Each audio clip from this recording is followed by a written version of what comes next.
In this video, we will talk about how to find the max number of turning points of a polynomial function. So here's the rule of thumb that we need to remember.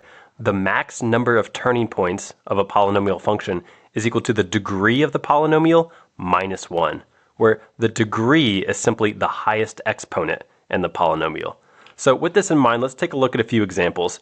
Let's check out example 1. Let's say we have the function f of x equals x squared plus x plus 5. What's the max number of turning points of this polynomial function? Well, first we need to identify what's the degree of the function. So that's just the highest exponent, which we can see is a 2. So we'll say the degree is 2, which means the max number of turning points is simply 2 minus 1. So we have 2 minus 1, which is just 1.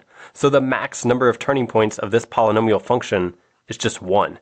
Now, what you'll find is if you were to graph this function, x squared plus x plus 5, it would look something like this, where it's a parabola.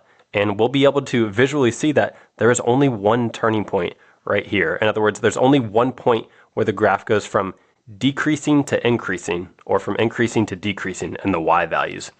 Now, it's also worth noting that we're just finding the max number of turning points here. We're not finding the exact number of turning points. We're just saying that if we have a polynomial of x squared plus x plus 5, the max number of turning points that it could have is 1. So keep that in mind. Okay, let's check out this second example. We have f of x is equal to negative 5x squared plus 4x to the third minus 4. So let's find the max number of turning points of this function. So first, let's identify the degree. So that's the highest exponent, which we can see is a 3. So we'll say the degree is 3, which means the max number of turning points, that will be equal to 3 minus 1, which is 2. So this polynomial function has a max number of turning points of just 2. And what you'll find is if you were to graph this function, it would look like this. And we'll be able to see that this particular function does have 2 turning points. So we could visually verify that that is correct. Okay, let's check out this last example. This one's a little different because this polynomial is in factored form. So we have 3x times x minus 5 times 2x cubed minus 1.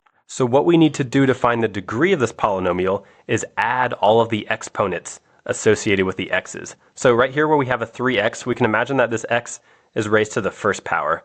And the same thing with this x minus 5, we can imagine this x right here is just x to the first.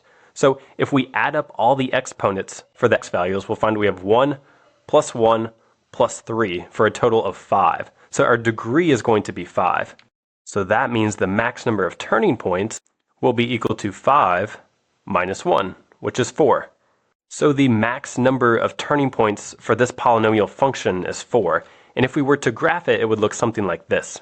Now for this one, we'll see that there are actually only 2 turning points in this graph. So that's a good reminder that the max number of turning points doesn't have to equal the exact number of turning points. We're just saying that this graph can't have more than 4 turning points. So in reality, it actually only has 2.